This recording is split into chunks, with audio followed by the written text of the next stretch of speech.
Hello, everyone. My name is Irwin Thomas Wilson. Today I will be talking about a very interesting topic that is the legal principle uh, or Latin legal maxim known as ubi jus ibi remedium. So, ubi jus ibi remedium is a Latin maxim which means that where there is a wrong, there is a remedy. So, if any wrong is committed, then the law provides a remedy for that. The maxim can be phrased as that any person will not suffer a wrong without a remedy. It means that once it is proved that the right has breached, then the balance or equity or the system will provide a suitable remedy. This principle also underlines the fact that no wrong shall be go without any compensation if it can be redressed by a court of law. The law presumes that there is no right without a remedy, and if all the remedies are gone to enforce a right, the right in point of law ceases to exist. So now we will be talking uh, that a famous Justice Pollock said that the right and wrong are contrary to each other. Right actions are those which are prescribed by moral rules. Wrong actions are those which are not prescribed by moral rules or which are prohibited by law. So, in case of legal action, anything which is wrong is not recognized by laws.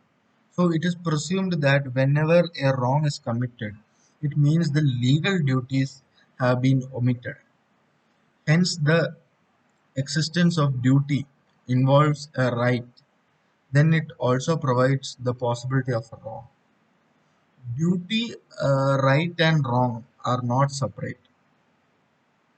But there are the different legal aspects of the same rules and events. So sometimes it happens that there are the different legal aspects of the same uh, rules and events. So there may be both duties and wrong, and the wrong does not apply when duty is truly justified. So if there exists a duty to do something and if it is properly done, then it is said that the duty is discharged and the man who has legally bound is now freed. So now we will be looking the development of the maxim ubi just remedium.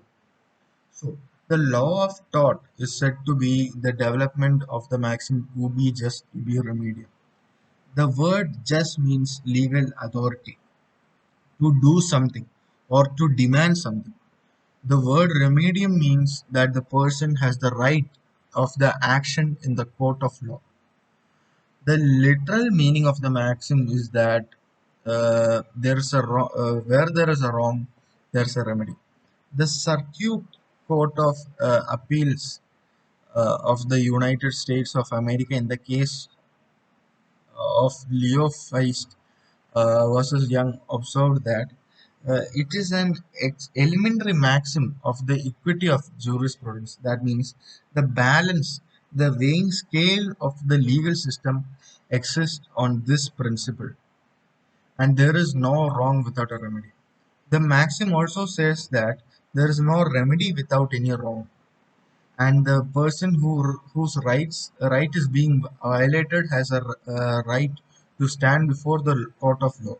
The principle also states that if the rights are available to a person, then it is required to be maintained by the person only, and remedy is available only when he is injured in the exercise of duty or enjoyment of it. So it is useless to imagine that a right without a remedy. So uh, now let's see what is the essentials of ubi just ibi remedium. So the maxim ubi just ibi remedium can be applied only where the right exists, and that right should be recognized by the court of law. A wrongful act must have been done which violates the legal rights of a person clearly. The maxim can be used only when sufficient relief has not been provided by the court to the person who sustained the injury. The maxim is applicable if any legal injury had been caused to any person. If no legal injury has been caused, then the maxim damnum sine injuria will be used, which means damage without any legal injury. So now let's see the limitations of EB just ubi just EB remedy. The maxim ubi just EB remedium does not apply to moral and political grounds, which are not actionable. The maxim is not applied to those cases in which proper remedy is given in case of breach of right under common law. If there is no legal damage which has been caused to any person, then this maxim will not be applied. So the next one is no remedies are available in case of breach of marriage vows or personal commitment, as there are all promises made without consideration and are based on trust. The maxim is also not applicable in case of public nuisance unless and until a plaintiff shows that he suffered more injury than other members or peoples of the society. The maxim is not applicable where the plaintiff is negligent or there is negligence on part of the plaintiff. So, uh, along with that, there are two important legal maxims, that is injuria sine damnum. It means damage without any injury. So this is a legal maxim which means no damage has been caused to the plaintiff, but he has suffered injury. The plaintiff need not prove the damages, but he has to prove that some legal injury has been caused to him by the act of the defendant.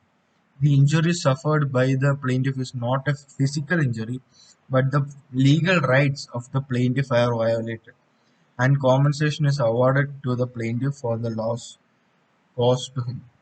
The next one is damnum sine injury.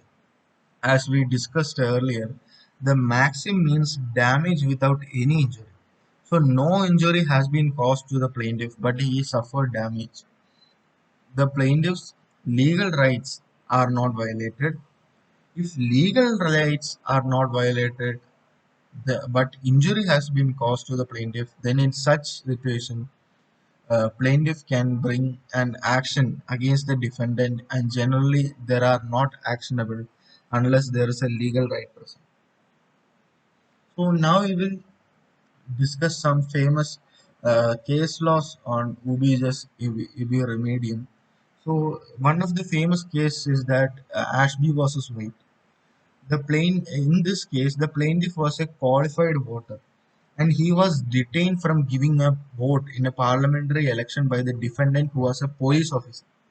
The party to whom he wanted to vote had won the election, and the plaintiff filed a suit against the defendant stating that he was detained from giving a vote and his right to vote was infringed, and also claimed a certain amount of compensation for the damage caused to him.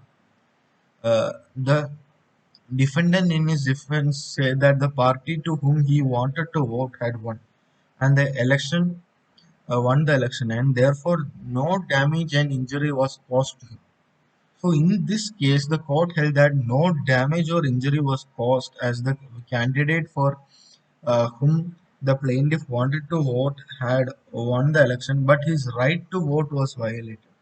To restrain a person from giving a vote is a civil wrong, and therefore the plaintiff had the right to seek remedy from the court of law. The maxim ubi jus ibi remedium was applied in this case, and the plaintiff was awarded some amount of compensation. Not only this, uh, in the famous case, Bhim Singh was a state of Jammu and Kashmir. The petitioner was MLA of Jammu and Kashmir Parliamentary Assembly. While he was on a way to attend the parliamentary session, he was wrongfully arrested by a police officer and he was restrained from attending the parliamentary session. So, in this case, and further, he was not presented before the magistrate in time, and he had a legal right to attend the meeting. His fundamental right under Article 21 of the Constitution was violated. At last, in this case, Supreme Court held that the defendants were responsible and awarded rupees 50,000 as compensation to the petitioner for the infringement of his fundamental right. So far as we have discussed, we understand that ubi just ibi remedium is the basic, is the foundation, and is the base stone on which our legal system has stood for many years. So without this principle, we cannot properly run the legal system. So that's all about the topic, guys. Uh, feel free to comment about the topic. Thank you for listening. Thank you, guys.